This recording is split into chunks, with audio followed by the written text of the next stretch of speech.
11-ാം അധ്യായം 2-3 വാക്യങ്ങളാണ് വായിക്കുവാൻ ആഗ്രഹിക്കുന്നത്. 2 കൊരിന്ത്യർ ചാപ്റ്റർ 11 വേഴ്സ് 2 and 3. യുഎസിൽ നിന്ന് വന്ന കുഞ്ഞുങ്ങൾ മലയാളം അണ്ടർസ്റ്റാൻഡ് ആക്കി. So we are going to take in Malayalam, so I hope you guys will follow. Thank you. So നമുക്ക് ആ വാക്യം വായിക്കാം. ഇവിടെ അങ്ങനെയാണ്: ഞാൻ നിങ്ങളെ കുറിച്ച് ദൈവത്തിന്റെ എരിവോടെ എരിയുന്നു. ഞാൻ ക്രിസ്തു എന്ന ഏക പുരുഷന് നിങ്ങളെ നിർമ്മല കന്യകയായി ഏൽപ്പിക്കുവാൻ വിവാഹ നിശ്ചയം ചെയ്തിരിക്കുന്നു. എന്നാൽ സർപ്പം ഹൗവയെ ഉപായത്താൽ ചതിച്ചതുപോലെ നിങ്ങളുടെ മനസ്സ് ക്രിസ്തുവിനോടുള്ള ഏകാഗ്രതയും നിർമ്മലതയും വിട്ട് വശമായി പോകുമോ എന്ന് ഞാൻ ഭയപ്പെടുന്നു. കൊരിന്ത്യർക്കുള്ള ലേഖനം എഴുതിയത് വിശുദ്ധ പൗലോസാണ്. താൻ ഇവിടെ രേഖപ്പെടുത്തിയിരിക്കുന്ന 2 കാര്യങ്ങൾ: ഒന്ന്, ക്രിസ്തുവിന് എന്ന ഏക പുരുഷന് നിങ്ങളെ നിർമ്മല കന്യകയായി ഏൽപ്പിക്കുവാൻ വിവാഹ നിശ്ചയം ചെയ്തിരിക്കുന്നു. ഈ ലേഖനം കൊരിന്ത്യർക്കാണ് എഴുതിയിരിക്കുന്നതെന്ന് നമുക്ക് മനസ്സിലാക്കാം. എന്നാൽ നമ്മളുള്ള ബന്ധത്തിൽ, ഇന്നുള്ള ദൈവസഭയോടുള്ള ബന്ധത്തിൽ നമുക്കും അത് നമ്മോടുള്ള ബന്ധത്തിലാണ് എന്ന് നമുക്ക് ചിന്തിക്കുവാനായിട്ട് കഴിയും. അപ്പൊ ഇവിടെ പറയുന്നത് ദൈവസഭ, ക്രിസ്തുവാകുന്ന ശിരസ് അല്ലെങ്കിൽ അതിന്റെ ശരീരമാകുന്ന ദൈവസഭ എന്ന് പറയുന്നത് ക്രിസ്തു എന്ന ഏക പുരുഷന് വിവാഹ നിശ്ചയം ചെയ്തിരിക്കുന്നു. രണ്ടാമതായി അവിടെ പറയുന്നത്, ഈ വിവാഹ നിശ്ചയം ചെയ്തിരിക്കുന്ന ദൈവസഭയെ സംബന്ധിച്ച് പറയുകയാണ്: സർപ്പം ഹൗവയെ ഉപായത്തിൽ ചതിച്ചതുപോലെ നിങ്ങളുടെ മനസ്സ് ക്രിസ്തുവിനോടുള്ള ഏകാഗ്രതയും നിർമ്മലതയും വിട്ട് വശനായി പോകുമോ എന്ന് ഞാൻ ഭയപ്പെടുന്നു. നാം പ്രാരംഭമായ ആരാധനയുള്ള ബന്ധത്തിൽ നാം വായിച്ച സങ്കീർത്തനം 53 അതിന്റെ തുടക്കത്തിൽ ഇങ്ങനെ പറയുന്നു: ദൈവമില്ല എന്ന് മൂഢർ തന്റെ ഹൃദയത്തിൽ പറയുന്നു, അവർ വഷളന്മാരായി മ്ലേച്ഛമായ നീതികേട് പ്രവർത്തിക്കുന്നു. അപ്പോ അവിടെ നാം കാണുന്നത് മൂഢർ അല്ലെങ്കിൽ ഫൂളിഷ് പീപ്പിൾ. അവർ പറയുന്നത് എന്താ? അവരുടെ ഹൃദയത്തിൽ പറയുന്നു ദൈവമില്ല, അതുകൊണ്ട് അവരെന്തായി മാറുന്നു? വഷളന്മാരായി മാറുന്നു. അങ്ങനെയെങ്കിൽ ഇവിടെ പൗലോസ് ഇവിടെ പറയുകയാണ്, അവിടെ ദൈവമില്ല എന്ന് മൂഢർ തന്റെ ഹൃദയത്തിൽ പറയുന്നു. ദൈവത്തെ കുറിച്ച് ചിന്തിക്കുന്നില്ല. ദൈവത്തെ എന്ന് പറയുന്നതിനെ കുറിച്ച് കണ്ടല്ല. അവരുടെ ജീവിതത്തിൽ എന്ത് വരുന്നു? വഷളത്വം കടന്നു വരുന്നു. അങ്ങനെയെങ്കിൽ ദൈവസഭയിൽ ദൈവമക്കളുടെ ജീവിതത്തിൽ ഈ നിലയിൽ ദൈവത്തെ അറിഞ്ഞവരാണ്, ദൈവം ആരാണെന്ന് അറിഞ്ഞവരാണ്, നമ്മുടെ ജീവിതത്തിൽ വഷളത്വം കടന്നു വരാമോ എന്ന് ചോദിച്ചാൽ എന്താണ് നിങ്ങളുടെ അഭിപ്രായം? ഇവിടെ ദൈവസഭ അല്ലെങ്കിൽ ദൈവവചനം രേഖപ്പെടുത്തിയിരിക്കുന്നു, ദൈവമില്ലാത്തവരുടെ ജീവിതത്തിൽ വഷളത്വം കടന്നു വരുന്നത് അത് വിരോധാഭാസമല്ല. എന്നാൽ ദൈവത്തെ അറിയുന്ന, ദൈവത്തെ സ്നേഹിക്കുന്ന, ദൈവത്താൽ അറിഞ്ഞുമിരിക്കുന്ന നമ്മുടെയൊക്കെ ജീവിതത്തിൽ അത് കടന്നു വന്നാൽ അത് വരുവാനുള്ള സാധ്യത പൗലോസിന്റെ തെളികളയുന്നില്ല. പൗലോസ് വളരെ വ്യക്തമായി പറയുന്നുണ്ട്, ദൈവമക്കളാണെങ്കിലും നിന്റെ മനസ്സ് കർത്താവിനോടുള്ള ഏകാഗ്രതയും നിർമ്മലതയും നഷ്ടപ്പെടുത്തി കഴിയുമ്പോൾ നിന്റെ ജീവിതത്തിലേക്കും വഷളത്വം കടന്നു വരാം. എന്റെ ജീവിതത്തിലേക്കും നമ്മുടെ ജീവിതത്തിലേക്കും വഷളത്വം കടന്നു വരാൻ കഴിയും. കാരണം എന്താ? പൗലോസ് വ്യക്തമായി രേഖപ്പെടുത്തിയിരിക്കുന്നു. എന്താ കാരണം? എന്റെയും നിങ്ങളുടെയും മനസ്സ് എവിടെ ആയിരിക്കണം? കർത്താവായ യേശു ക്രിസ്തുവിലായിരിക്കണം എന്റെയും നിങ്ങളുടെയും മനസ്സ്. ഏകാഗ്രത ഉണ്ടാവണം. നാം ഇങ്ങനെ ചിന്തിക്കുക, പഠിക്കുന്ന ഒരു കുട്ടിയുടെ മനസ്സ് ഏകാഗ്രത നഷ്ടപ്പെടുമ്പോൾ എന്ത് സംഭവിക്കും? പഠനത്തിൽ സമൃദ്ധിയാകുമോ അതോ പിന്നോട്ട് പോകുമോ? പിന്നോട്ട് പോകും. വാഹനം ഓടിക്കുന്ന ഒരു മനുഷ്യൻ അല്ലെങ്കിൽ ഒരു വ്യക്തി, അവന്റെ മനസ്സ് ഏകാഗ്രത, വാഹനം ഓടിക്കുന്നതിന്റെ ഏകാഗ്രത നഷ്ടപ്പെടുമ്പോൾ എന്ത് സംഭവിക്കും? അപകടം സംഭവിക്കും. അങ്ങനെയാണെങ്കിൽ ദൈവമക്കളായ നമ്മുടെ മനസ്സിന്റെ ഏകാഗ്രത കർത്താവായ യേശു ക്രിസ്തുവിൽ അല്ല എങ്കിൽ തീർച്ചയായിട്ടും നമുക്ക് എന്ത് സംഭവിക്കാം? അപകടങ്ങൾ സംഭവിക്കാം. നമ്മുടെ ജീവിതത്തിലേക്ക് വഷളത്വങ്ങൾ കടന്നു വരുവാൻ കഴിയും. സംശയം വേണ്ട. നാം ചിന്തിക്കുക, ഇതിനോടുള്ള ബന്ധത്തിൽ 3 വ്യക്തികളെയാണ് കാണുവാൻ, 3 വ്യക്തികളുടെ ജീവിതത്തിലൂടെ കടന്നു പോകുവാനാണ് ഞാൻ ആഗ്രഹിക്കുന്നത്. അതിൽ ഒന്നാമത്തെ വ്യക്തി എന്ന് പറയുന്നത് ഇവിടെ തന്നെ രേഖപ്പെടുത്തിയിരിക്കുന്നത് ആരാണ്? സർപ്പം ഹൗവയെ ഉപായപ്പെടുത്തിയതുപോലെ അല്ലെങ്കിൽ ഉപായത്തിൽ ചതിച്ചതുപോലെ. അപ്പൊ ഒന്നാമത്തെ വ്യക്തി ഹൗവയെ കുറിച്ചായിരിക്കും പറയുന്നത്. നമുക്കറിയാം, ഒരു മനുഷ്യന്റെ മനസ്സെന്ന് പറയുന്നത് അത് സങ്കീർണമാണ്. ഇന്നിവിടെ ആയിരിക്കുമ്പോൾ തന്നെ നമ്മുടെ മനസ്സ് എവിടെല്ലാം പോയിട്ടുണ്ടാവാം. ഇവിടെ ഇരിക്കുന്ന എന്റെ മനസ്സെന്ന് പറയുന്നത് ലോകത്തിലുള്ള ഏറ്റവും വേഗതയേറിയ ഒന്നാണ് മനുഷ്യന്റെ മനസ്സ്. കാരണം ഇവിടെ ഇരിക്കുമ്പോൾ എനിക്ക് അമേരിക്കയ്ക്ക് പോകാൻ കഴിയും, ഇവിടെ ഇരിക്കുമ്പോൾ എനിക്ക് ശൂന്യതയിൽ അല്ലെങ്കിൽ സ്പേസിലേക്ക് പോകാൻ കഴിയും. അപ്പൊ എന്റെ മനസ്സ് എന്ന് പറയുന്നത് അത് വളരെ സങ്കീർണമാണ്. സമ്പൂർണമാണ്, അതിന് പരിധിയില്ല, അതിനൊരു ലിമിറ്റ് ഇല്ല, ഒരു പരിധിയില്ല. സകലത്തിനെയും, മനുഷ്യനെ സംബന്ധിച്ച് സകലത്തിന്റെയും ഉറവിടം മനസ്സാണ്. മനസ്സാണ് സ്റ്റാർട്ടിംഗ് പോയിന്റ്. നീ നിന്റെ ദൈവത്തെ ആരാധിക്കുന്നുണ്ടെങ്കിൽ നിന്റെ മനസ്സാണ് അവിടെ ആദ്യം തുടങ്ങി വെക്കുന്നത്. നാം മനസ്സിലാക്കുക, വീണ്ടും ജനിക്കുക, അല്ലെങ്കിൽ എന്താ പറയുന്നത്, വീണ്ടും ജനിക്കുക. മറ്റൊരു വാക്കെന്താ മലയാളത്തിൽ? രക്ഷിക്കപ്പെടുക. ഓക്കെ, അതും ഞാൻ അംഗീകരിച്ചു. മറ്റൊരു വാക്ക് മനസ്സുമായി ബന്ധപ്പെട്ട അടുത്ത വാക്ക് മാനസാന്തരപ്പെടുക. നിന്റെ മനസ്സിന് അന്തരം ഉണ്ടാകുക, വ്യത്യാസം ഉണ്ടാകുക. ഒരു മനുഷ്യനെ സംബന്ധിച്ച് അവന്റെ മനസ്സ് എന്ന് പറയുന്നത്, അവിടെയാണ് അന്തരം ഉണ്ടാവേണ്ടത്, അവിടെയാണ് വ്യത്യാസം ഉണ്ടാവേണ്ടത്, അവിടെയാണ് കർത്താവ് ഭരിക്കുന്നത്. ആ മനസ്സാണ് കർത്താവിനോടുള്ള ബന്ധത്തിൽ ഏകാഗ്രതയോടെ നിർമ്മലതയോടുകൂടി ഇരിക്കേണ്ടത്. ഇല്ല എങ്കിൽ എന്റെയും നിങ്ങളുടെ ജീവിതത്തിൽ വഷളത്വം വരുവാനുള്ള സാധ്യത വളരെ വളരെ കൂടുതലാണ്. ഇന്ന് നാം അത് കണ്ടുകൊണ്ടിരിക്കുന്നു, നാം അനുഭവിച്ചുകൊണ്ടിരിക്കുന്നു നമ്മുടെ ഇടയിൽ തന്നെ. പൗലോസ് പറയുകയാണ്, സർപ്പം ഹവ്വയെ ഉപായത്തിൽ ചതിച്ചതുപോലെ. നമുക്കറിയാം, ഉൽപ്പത്തി പുസ്തകത്തിലേക്ക് നമ്മൾ കടന്നു വരികയാണെങ്കിൽ, ഉൽപ്പത്തി പുസ്തകത്തിന്റെ തുടക്കത്തിൽ 3-ാം അധ്യായത്തിലേക്ക് നമുക്ക് കടന്നു വരാം. അവിടെ എന്താണ് നാം കാണുന്നത് എന്ന് ചോദിച്ചാൽ, നമുക്കറിയാം ദൈവസഭ എന്ന് പറയുന്നത് കർത്താവായ യേശുക്രിസ്തുവിന് വിവാഹ നിശ്ചയം ചെയ്തിട്ടുള്ളതാണ് എങ്കിൽ, ഉൽപ്പത്തി പുസ്തകത്തിൽ ഹവ്വയെ കുറിച്ച് പറയുന്നത് ആർക്കു വേണ്ടിയുള്ളതായിരുന്നു? ഹവ്വ ആർക്കു വേണ്ടി വിവാഹം നിശ്ചയിച്ച, അല്ലെങ്കിൽ വിവാഹം കഴിഞ്ഞാളാണ്? ആദാമിന്. നാം ചിന്തിക്കേണ്ടത്, ആദാം എന്ന് പറഞ്ഞ വ്യക്തിയോടുള്ള ബന്ധത്തിൽ തനിക്ക് വേണ്ടി സൃഷ്ടിക്കപ്പെട്ട ഹവ്വ എന്ന് പറയുന്ന വ്യക്തി തന്റെ മനസ്സ് തന്റെ ഭർത്താവായ ആദമിൽ ഉണ്ടാവേണ്ടതാണ്. തന്റെ മനസ്സിന്റെ ഏകാഗ്രത തന്റെ ഭർത്താവിനോടുള്ള ബന്ധത്തിൽ ഉണ്ടാകേണ്ടതാണ്. എന്നാൽ 3-ാമത്തെ അധ്യായത്തിലേക്ക് കടന്നു വരുമ്പോൾ 1-ാമത്തെ വാക്യം ഇങ്ങനെ പറയുന്നു, യഹോവയായ ദൈവം ഉണ്ടാക്കിയ എല്ലാ കാട്ടുജന്തുക്കളെക്കാളും പാമ്പ് കൗശലമേറിയതായിരുന്നു. അതുകൊണ്ട് എന്ത് സംഭവിച്ചു? പാമ്പ് എന്ന് പറയുന്നത് എവിടെയാണ്? സാത്താൻ. നമുക്കറിയാം, മനുഷ്യന്റെ മനസ്സ് എന്ന് പറയുന്നത്, ആ മനസ്സിനെ നമുക്കറിയാം, ആ മനസ്സിനെ ഏറ്റവും കൂടുതൽ സ്വാധീനിക്കേണ്ടത് സാത്താന്റെ ആവശ്യമാണ്.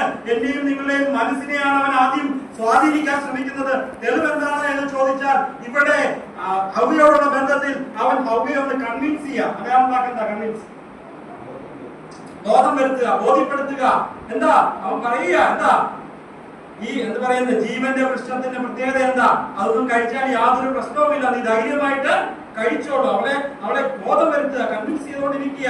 എന്ത് സംഭവിച്ചു എന്ന് ചോദിച്ചാൽ, അവളുടെ ഏകാഗ്രത, തന്റെ ഭർത്താവിനോടുള്ള ബന്ധത്തിൽ ഏകാഗ്രത നഷ്ടപ്പെട്ടു.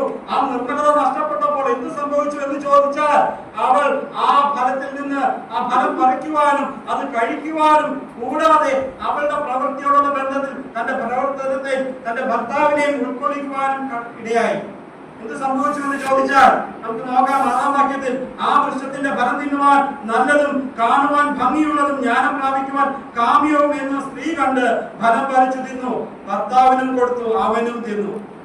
ചിന്തിക്കുക, ഒരു വ്യക്തിയുടെ മനസ്സ്, ആ മനസ്സ് എന്ന് പറയുന്നത് ദൈവത്തോടുള്ള ബന്ധത്തിൽ എത്രത്തോളം ഏകാഗ്രത ഉണ്ടാവണം, അല്ലെങ്കിൽ എത്രത്തോളം നിർമ്മലതയോടെ ആയിരിക്കണം എന്നതിന്റെ ഏറ്റവും വലിയ ദൃഷ്ടാന്തമാണ് ഇവിടെ കാണുന്നത്.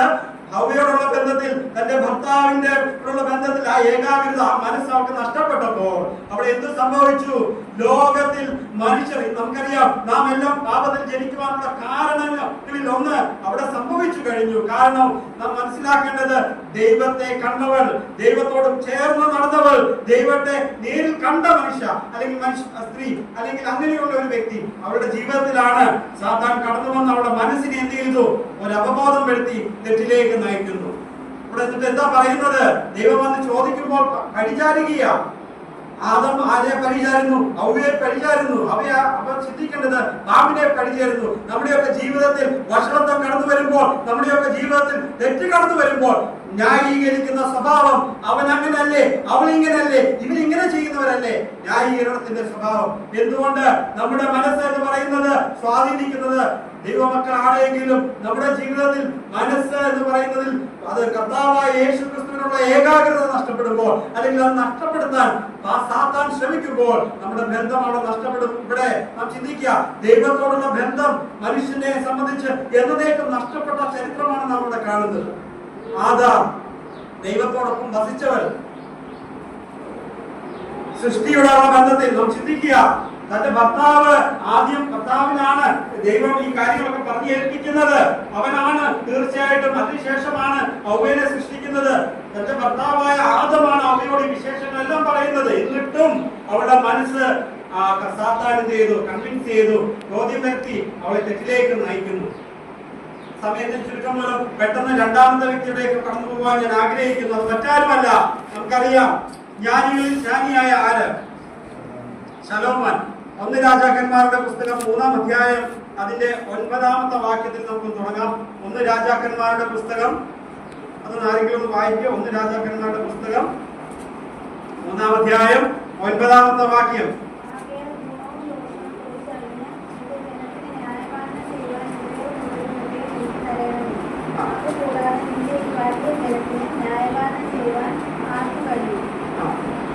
എന്താണ് അപ്പൊ ഇവിടെ നമ്മൾ ചിന്തിക്കുക?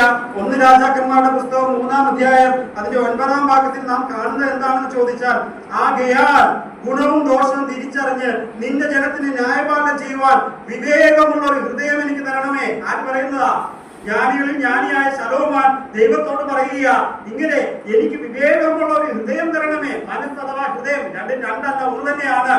നമുക്കറിയാം, അത് പശ്ചാത്തലത്തിന്റെ ആവശ്യകതയുടെ അടിസ്ഥാനത്തിൽ ഹൃദയമെന്നോ അല്ലെ മനസ്സോ എന്ന് ഉപയോഗിക്കുന്നതാണ്. ഇവിടെ നമുക്കറിയാം, ജ്ഞാനികളിൽ ജ്ഞാനിയായ ശലോമോൻ പറയുകയാണ്, വിവേകമുള്ള ഒരു ഹൃദയം എനിക്ക് തരണമേ. കൊടുത്തോ? ദൈവം കൊടുത്തു, സംശയമൊന്നും വേണ്ട, അവന് കൊടുത്തു. 1 രാജാക്കന്മാരുടെ പുസ്തകം 4-ാം അധ്യായം 29-ാമത്തെ വാക്യത്തിലേക്ക് കടന്നു വരുമ്പോൾ ദൈവം ശലോമോന് ഏറ്റവും വളരെ ജ്ഞാനവും ബുദ്ധിയും കടൽക്കരയിലെ മണൽ പോലെ ഹൃദയ വിശാലതയും കൊടുത്തു. സംശയമൊന്നും വേണ്ട. ദൈവം നേരിട്ട് ദൈവം 2 പ്രാവശ്യം വെളിപ്പെടുത്തിയ വ്യക്തിയാണ്, അല്ലെങ്കിൽ തന്നെ ദൈവം 2 പ്രാവശ്യം പ്രത്യക്ഷപ്പെട്ട വ്യക്തിയാണ്, അല്ലെങ്കിൽ കണ്ട വ്യക്തിയാണ് ശലോമോൻ. ജ്ഞാനികളിൽ ജ്ഞാനിയായ ശലോമോൻ, വിവേകമുള്ള ഹൃദയം ദൈവത്തിൽ നിന്ന് പ്രാപിച്ചവൻ. എന്ത് സംഭവിച്ചു? 11-ാം അധ്യായത്തിലേക്ക് കടന്നു വരുമ്പോൾ എന്താണ് സംഭവിച്ചതെന്ന് ചോദിച്ചാൽ, ശലോമോൻ രാജാവ് 1-ാമത്തെ വാക്യം 11-ാം അധ്യായം 1 രാജാക്കന്മാരുടെ പുസ്തകം ഫസ്റ്റ് കിങ്സ് ചാപ്റ്റർ 11 verse 1. ശലോമോൻ രാജാവ് ഫറവോന്റെ മകളെ കൂടാതെ മോവാബിയർ, അമോനിയർ, ഏദോമിയർ, സിദോനിയർ, ഹിത്യർ എന്നിങ്ങനെ അന്യജാതിക്കാരികളായ അനേക സ്ത്രീകളെയും സ്നേഹിച്ചു. എന്നിട്ട് എന്ത് സംഭവിച്ചു? താഴോട്ട് വായിക്കുകയാണെങ്കിൽ, നിങ്ങൾക്ക് അവരോട് കൂടിക്കലർച്ചയരുത്, അവർക്ക് നിങ്ങളോട് കൂടിക്കലർച്ചയരുത്. അവർ നിങ്ങളുടെ ഹൃദയത്തെ തങ്ങളുടെ ദേവന്മാരിലേക്ക് വശീകരിച്ചു കളയും. ചിന്തിക്കുക, ജീവനുള്ള ദൈവത്തിൽ നിന്ന് വിവേകമുള്ള ഹൃദയം പ്രാപിച്ചവൻ, ദൈവമുള്ള ദൈവത്തെ നേരിൽ 2 പ്രാവശ്യം ജീവിതത്തിൽ കണ്ട ജ്ഞാനികളിൽ ജ്ഞാനിയായ ശലോമോന്റെ ജീവിതത്തിൽ അവന്റെ മനസ്സ്, അവന്റെ ഹൃദയത്തിലേക്ക് സാത്താൻ പ്രവർത്തിച്ചപ്പോൾ, സ്വാധീനം ചെലുത്തിയപ്പോൾ, ദൈവം അരുത് എന്ന് പറഞ്ഞ കാര്യത്തിൽ അവൻ എന്ത് ചെയ്യുന്നു? വീഴ്ച വരുത്തുന്നു. എന്ത് സംഭവിച്ചു എന്ന് ചോദിച്ചാൽ 4-ാം വാക്യത്തിലേക്ക് വരാം. എങ്ങനെയെന്നാൽ ശലോമോൻ വയോധികനായപ്പോൾ ഭാര്യമാർ അവന്റെ ഹൃദയത്തെ, ആ വാക്ക് വളരെ ശ്രദ്ധിക്കുക, അവന്റെ ഹൃദയത്തെ അന്യദേവന്മാരിലേക്ക് വശീകരിച്ചു. അവന്റെ ഹൃദയം അവന്റെ അപ്പനായ ദാവീദിന്റെ ഹൃദയം പോലെ തന്റെ ദൈവമായ യഹോവയിൽ ഏകാഗ്രമായിരുന്നില്ല. ജ്ഞാനികളിൽ ജ്ഞാനിയായ ശലോമോന്റെ ജീവിതത്തിൽ തന്റെ മനസ്സ്, വിവേകമുള്ള ഹൃദയം സ്വീകരിച്ച ശലോമോൻ, ദൈവത്തോട് അത്രത്തോളം ബന്ധം പുലർത്തിയിരുന്ന ശലോമോന്റെ ജീവിതത്തിൽ അവന്റെ മനസ്സ്, അവന്റെ ഏകാഗ്രത യഹോവയോടുള്ള ബന്ധത്തിൽ നഷ്ടപ്പെട്ടപ്പോൾ ദൈവം ആഗ്രഹിക്കാത്ത പ്രവൃത്തി അവന്റെ ജീവിതത്തിലേക്ക് കടന്നു വന്നു. എന്ത് സംഭവിച്ചു എന്ന് ചോദിച്ചാൽ, അവന്റെ ജീവിതത്തിന്റെ ഫലം എന്താണ് എന്ന് ചോദിച്ചാൽ ചിന്തിക്കുക, എങ്ങനെയാ തുടങ്ങിയത്, എവിടെ അവസാനിച്ചു? പ്രിയപ്പെട്ട ദൈവമക്കളെ, നാം ഇന്ന് ദൈവസന്നിധിയിൽ കടന്നു വന്ന ദൈവത്തെ ആരാധിച്ചപ്പോൾ നാം ആരാണ്? പ്രിയ ബ്രദർ ചിന്ത പറഞ്ഞപ്പോൾ, സ്വന്തം മകനെ ഒരാൾ ഉപദ്രവിച്ചാൽ അവനോട് ക്ഷമിക്കുവാൻ തക്കവണ്ണം അവനെ അധികമായി സ്നേഹിച്ചു. അപ്പം ചിന്തിക്കേണ്ടത്, യഹോവയായ ദൈവം തന്റെ പുത്രനെ ആദരിക്കാതെ എന്നെയും നിങ്ങളെ സ്നേഹിച്ചു. കാരണം തന്റെ പുത്രനേക്കാൾ കൂടുതൽ എന്നെയും നിങ്ങളെ സ്നേഹിച്ചു എന്നുള്ള കാരണത്താലാണ് ഇവിടെ ആയിരിക്കുന്നത്. ഇവിടെ ആയിരിക്കുമ്പോൾ നമ്മുടെ മനസ്സ് കർത്താവായ യേശുക്രിസ്തു എന്ന് പറയുന്ന വ്യക്തിയുടെ മുകളിൽ, അല്ലെങ്കിൽ ആ വ്യക്തികളിലേക്ക് ഏകാഗ്രതയോടെ കൊടുക്കേണ്ടതിന്റെ ആവശ്യകത, ആ നിർമ്മലതയോടെ ജീവിക്കേണ്ടതിന്റെ ആവശ്യകത എന്താണെന്ന് ചോദിച്ചാൽ, ഏകാഗ്രത നിന്നാണ് നഷ്ടപ്പെടുന്ന ആ നിമിഷത്തിൽ നമ്മുടെ ജീവിതത്തിൽ വശനത്വം വരും, അല്ലെങ്കിൽ സംശയം വേണ്ട, ദൈവത്തിന് ഹിതകരമല്ലാത്ത പ്രവൃത്തി വരും. യാതൊരു സംശയം വേണ്ട. ഇത് ദൈവവചനം സംസാരിക്കുന്നത് അത് തന്നെയാണ്. എന്ത് സംസാരിക്കണമെന്ന് ഞാൻ ചിന്തിച്ചപ്പോൾ എനിക്ക് തന്ന വാക്ക് ഇത് തന്നെയാണ്. ഞാനും നിങ്ങളുമായിരിക്കുന്ന ഈ ലോകത്ത്, പാപം നിറഞ്ഞ ലോകത്ത്, എന്റെ മനസ്സ്, എന്റെ ഏകാഗ്രത ഏത് നിമിഷം നഷ്ടപ്പെടുന്നോ ആ നിമിഷം നിങ്ങൾ അല്ലെങ്കിൽ ചിന്തിച്ചു നോക്കുക. നിങ്ങളുടെ ജീവിതത്തിലേക്ക് പുറമോട്ട് എപ്പോഴൊക്കെ ദൈവത്തിൽ നിന്ന് നമ്മുടെ മനസ്സിന്റെ ഏകാഗ്രത നഷ്ടപ്പെട്ടപ്പോൾ നമ്മുടെ ജീവിതത്തിൽ എന്തൊക്കെ കടന്നു വന്നിട്ടുണ്ടെന്ന് സ്വയം വിചിന്തനം ചെയ്യുക. രക്ഷിക്കപ്പെട്ടതിന് ശേഷം അതുകൊണ്ടാണ് ദൈവം നമ്മളെ പഠിപ്പിക്കുന്നത്, നാം പഠിപ്പിക്കുന്നത് ത്രികാല രക്ഷ. രക്ഷിക്കപ്പെട്ടുകൊണ്ടിരിക്കുന്നു, രക്ഷിക്കപ്പെടും. എന്താണ് ഇതിന്റെ ആവശ്യകത? ദൈവത്തിന് അറിയാം മനുഷ്യന്റെ മനസ്സെന്ന് പറയുന്നത് സങ്കീർണമാണ്. അവിടെ ഒരു ചാൻസ് ഉണ്ട്, അവന്റെ ഏകാഗ്രത നഷ്ടപ്പെടാൻ, അവിടെ സാത്താൻ സ്വാധീനിക്കുവാനുള്ള സാധ്യതയുണ്ട്. തീർച്ചയായിട്ടും ദൈവം ആഗ്രഹിക്കുന്നതിൽ നിന്ന് അവൻ വീണു പോകുവാനുള്ള സാധ്യതയുണ്ട് എന്നുള്ള ഉത്തമ ബോധ്യം ദൈവത്തിന് ഉണ്ടായിരുന്നത് കൊണ്ട് ആ രക്ഷാ നിലയിൽ നമുക്ക് തന്നു സൗജന്യമായി. ഇവിടെ കടന്നു വരുമ്പോൾ ദൈവവചനത്തിന് മുമ്പാകെ നാം ഇരിക്കുമ്പോൾ നാം ചിന്തിക്കുന്ന ഒരേ ഒരു വിഷയം, ദൈവമേ നന്ദി. പക്ഷെ എനിക്ക് പറയുവാനുള്ളത്, ജ്ഞാനികൾ ജ്ഞാനിയായ ശലോമോൻ ആവശ്യപ്പെട്ടതുപോലെ വിവേകമുള്ള ഒരു ഹൃദയം ഇന്ന് നമുക്കുണ്ടെങ്കിൽ ദൈവത്തിന് നന്ദി പറയാം. ആ ഹൃദയത്തിൽ ദൈവത്തോടുള്ള ബന്ധത്തിൽ നാം അവന്റെ ഏകാഗ്രതയിലാണോ നാം വസിക്കുന്നത്? അതോ നാം അതിൽ നിന്ന് മാറി ആ ഏകാഗ്രത നഷ്ടപ്പെട്ട്, നിർമ്മലമായ ഹൃദയം നഷ്ടപ്പെട്ട് മറ്റൊരു തരത്തിലാണോ നാം ജീവിക്കുന്നതെന്ന് നാം സ്വയം ചിന്തിക്കുക. മൂന്നാമത്തെ വ്യക്തി. അപ്പൊ നാം ഒന്നാമത് ചിന്തിച്ചു, ദൈവത്തോട് കൂടെ നടന്ന, ദൈവത്തെ ശരിയാമെന്ന് അറിഞ്ഞ, ദൈവത്തിന്റെ സ്വഭാവം ശരിയായി അറിഞ്ഞ അവയുടെ ജീവിതം. ജ്ഞാനികളിൽ ജ്ഞാനിയായ ശലോമോന്റെ ജീവിതത്തിൽ സംഭവിച്ചത് നാം ചിന്തിക്കേണ്ടത്, അവന്റെ ഹൃദയം പോലെ, ദാവീദിന്റെ ഹൃദയം പോലെ തന്റെ ദൈവമായ യഹോവയിൽ ഏകാഗ്രമായിരുന്നില്ല. അവന്റെ ജീവിതത്തിൽ സംഭവിച്ച ഒരു വഷളത്വം ഉണ്ടാകാൻ കാരണം, ദൈവത്തെ സേവിക്കുവാൻ കാരണം, ഒറ്റ കാരണം, അവന്റെ മനസ്സ് യഹോവയിൽ നിന്ന് ആ ഏകാഗ്രത നഷ്ടപ്പെട്ടപ്പോൾ അവന്റെ ജീവിതത്തിലേക്ക് വഷളത്വം. മൂന്നാമത്തെ വ്യക്തി, അത് ഞാൻ സംസാരിക്കുവാൻ ആഗ്രഹിക്കുന്നത്, നമുക്കറിയാം ശക്തനായ, മഹാശക്തനായ ഒരു വ്യക്തിയുണ്ട്. ആരാ? ബൈബിളിൽ ശിംശോൻ മഹാശക്തനാണ്. ശിംശോനുള്ള ബന്ധത്തിൽ നമുക്കൊന്ന് വായിക്കാം. ന്യായാധിപ പുസ്തകം 14-ാം അധ്യായം 17-ാമത്തെ വാക്യത്തിന്റെ 2-ാമത്തെ ഭാഗം. Judges chapter 14 verse 17.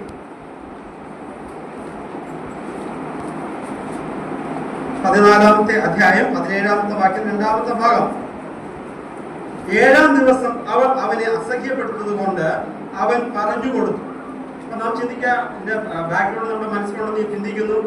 ശിംശോൻ ഫെലിസ്ത്യ സ്ത്രീയെ ആഗ്രഹിച്ചു. ആ ഫെലിസ്ത്യ സ്ത്രീയോടുള്ള ബന്ധത്തിൽ അവിടെ വീട്ടിൽ ഒരു വിരുന്ന് കഴിക്കുമ്പോൾ അവനൊരു കടങ്കഥ പറയുന്നു. കടങ്കഥ ചോദിച്ചു അവരുടെ അവിടെയുള്ള ആളുകളോട്. അതിന് ഉത്തരം പറഞ്ഞു കഴിഞ്ഞാൽ ഇവനാണ് അങ്ങോട്ട് കൊടുക്കേണ്ടത്, അവൻ ഉത്തരം പറഞ്ഞില്ലെങ്കിൽ അവൻ ഇങ്ങോട്ട് കൊടുക്കണം. എന്നാൽ താൻ വിവാഹം കഴിക്കാൻ ആഗ്രഹിച്ച ഫെലിസ്ത്യ സ്ത്രീയെ സ്വാധീനിച്ചുകൊണ്ട് അവൾ എന്ത് ചെയ്തു? അവളോട് ആ ഫെലിസ്ത്യർ പറയുകയാണ്, ഈ ശിംശോൻ ചോദിച്ച കടങ്കഥ അല്ലെങ്കിൽ അവൻ ചോദിച്ച ചോദ്യത്തിന്റെ ഉത്തരം എന്താണ്? നാം ചിന്തിക്കുക, 7 ദിവസം അവൾ അവനെ അസഹ്യപ്പെടുത്തി. 1 ദിവസമല്ല, 2 ദിവസമല്ല, 3 ദിവസമല്ല, 7 ദിവസം. ഒടുവിൽ എന്ത് സംഭവിച്ചു? 7-ാമത്തെ ദിവസം ശിംശോൻ എന്ത് പറഞ്ഞു കൊടുത്തു? അതിനുള്ള ഉത്തരം പറഞ്ഞു കൊടുത്തു. അവന്റെ ഭാര്യ അല്ലെങ്കിൽ അവന്റെ ഭാര്യ ആർക്ക് ഭാര്യയായി മാറി? തന്റെ തോഴന് അല്ലെങ്കിൽ തന്റെ ഫ്രണ്ടിന് എന്തായി? ഭാര്യയായിട്ട് മാറി. ഒന്നാമത്തെ ഉദാഹരണം. രണ്ടാമത്തെ ഉദാഹരണം, ദൈവത്തോടുള്ള ഈ 7 തവണയും സാത്താൻ ഫെലിസ്ത്യ സ്ത്രീയിൽ കൂടെ ആര്യ അവന്റെ മനസ്സിനോട് സംസാരിച്ചുകൊണ്ടിരിക്കുന്നത്. നീ ഒന്ന് പറഞ്ഞു തന്നാ മതി. 7-ാമത്തെ ദിവസം അവൻ ആ മനസ്സിന്റെ ഏകാഗ്രത നഷ്ടപ്പെട്ടു. അവൻ പറഞ്ഞു കൊടുക്കേണ്ടി വന്നു. അപ്പൊ എന്ത് സംഭവിച്ചു എന്ന് ചോദിച്ചാൽ, ആ സ്ത്രീ, അവൻ ആഗ്രഹിച്ച സ്ത്രീ, ആ ഫെലിസ്ത്യ സ്ത്രീ അവന്റെ കൂട്ടുകാരന്റെ ഭാര്യയായി തീർന്നു. 2-ാമത്തെ ഭാഗം 3 പ്രാവശ്യം നമുക്കറിയാം. തൊട്ടിപ്പുറത്തേക്ക് തിരിക്കുമ്പോൾ 16-ാം അധ്യായത്തിൽ അവിടെ അടുത്തൊരു സ്ത്രീ കടന്നു വരുന്നു, സ്ത്രീ കഥാപാത്രം. 4-ാമത്തെ വാക്യം, അതായത് ജഡ്ജസ് ചാപ്റ്റർ 16 verse 4. അതിനുശേഷം അവൻ സോരേൻ താഴ്വരയിൽ ദലീല എന്ന് പേരുള്ള ഒരു സ്ത്രീയെ സ്നേഹിച്ചു. ദലീല നമുക്കറിയാം അതിന്റെ കഥയും. ദലീല എന്ത് സംഭവിച്ചെന്ന് ചോദിച്ചാൽ, ഫെലിസ്ത്യർ നമ്മുടെ ശിംശോനെ കൊല്ലുവാൻ തക്കവണ്ണം പല ഉപായങ്ങളും ശ്രമിച്ചു, എന്നാൽ സാധിക്കുന്നില്ല. അവസാനം ഫെലിസ്ത്യർ ദലീലയോട് ചോദിക്കുകയാണ്, നീ എങ്ങനെങ്കിലും അവന്റെ ശക്തി എവിടെ നിന്നുള്ളതാണ് എന്നൊന്ന് മനസ്സിലാക്ക്. ആ ശക്തി എന്താണെന്ന് മനസ്സിലാക്കിയാൽ, ആ ശക്തി നശിപ്പിച്ചാൽ തീർച്ചയായിട്ടും ശിംശോനെ നമുക്ക് എന്ത് ചെയ്യാം? പരാജയപ്പെടുത്തുവാൻ കഴിയും. എന്ത് സംഭവിച്ചു? 7 ദിവസമാണ് ഫെലിസ്ത്യ സ്ത്രീ അവിടെ അവന്റെ പിന്നാലെ നടന്ന് ആദ്യത്തെ സംഭവം ഉണ്ടായതെങ്കിൽ 3 ചാൻസ്. 3-ാമത്തെ പ്രാവശ്യം അവിടെ കാണുന്നു 15-ാമത്തെ വാക്യത്തിൽ, അപ്പോൾ അവൾ അവനോട്, നിന്റെ ഹൃദയം എന്നോട് കൂടെ ഇല്ലാതിരിക്കെ നീ എന്നെ സ്നേഹിക്കുന്നു എന്ന് പറയുന്നത് എങ്ങനെ?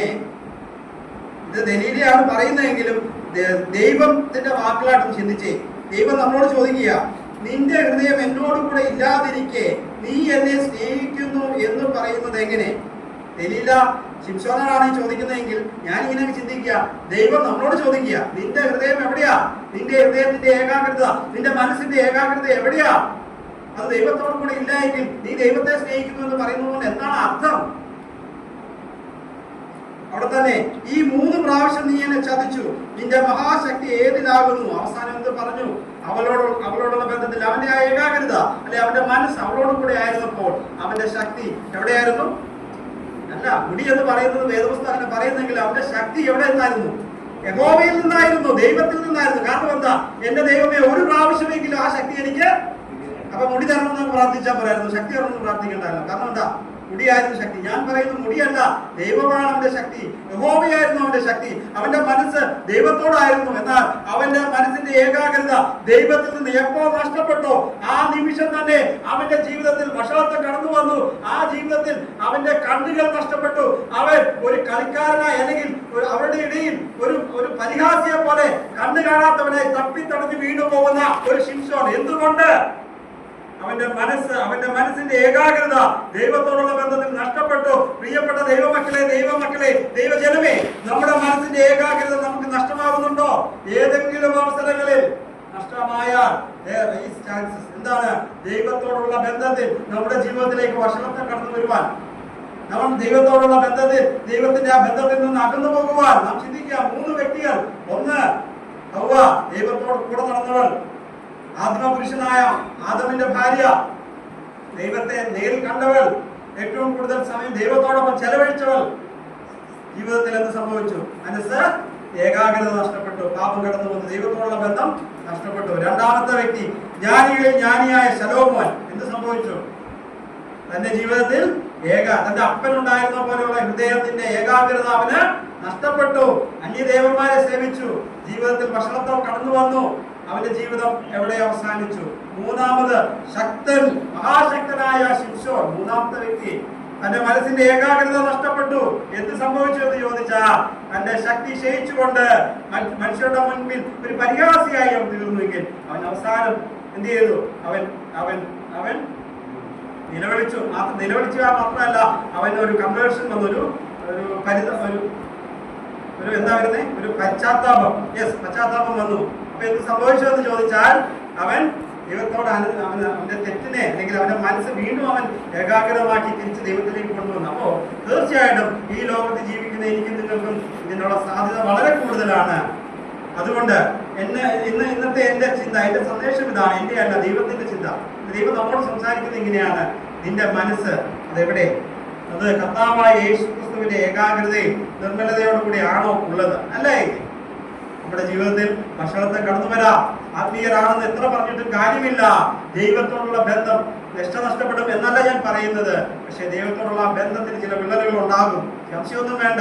തീർച്ചയായിട്ടും ഏതെങ്കിലും നിലയിൽ എന്റെയോ നിങ്ങളുടെയോ ഹൃദയം ദൈവത്തിന്റെ ഏകാഗ്രതയിൽ നിന്ന് നഷ്ടപ്പെട്ടു പോയിട്ടുണ്ടെങ്കിൽ തീർച്ചയായിട്ടും അവന്റെ ആ ഏകാഗ്രതയിലേക്ക് അല്ലെങ്കിൽ ദൈവത്തോടുള്ള ബന്ധത്തിൽ നമ്മുടെ മനസ്സിനെ അങ്ങോട്ടൊന്ന് ചായച്ചുകൊണ്ട് നമ്മുടെ ഹൃദയത്തോടു കൂടി ദൈവത്തോട് ഇങ്ങനെ സംസാരിക്കും. ദൈവമേ, ക്ഷമിച്ച് നിന്റെ ഈ ലോകത്ത് ഞാൻ യാത്ര ചെയ്യുമ്പോൾ എന്റെ മനസ്സ്, എന്റെ ഹൃദയം നിന്നോടുള്ള ഏകാഗ്രതയിൽ ജീവിപ്പാൻ എന്നെ സഹായിക്കണമേ. ഇത് മാത്രമേ എനിക്കും നിങ്ങൾക്കും പറയുവാനുള്ളൂ. തീർച്ചയായിട്ടും ഈ ചിന്ത, ഈ ഒരു സന്ദേശം നിങ്ങളുടെ ജീവിതത്തിൽ അത് വളരെയധികം പ്രയോജനപ്പെടും.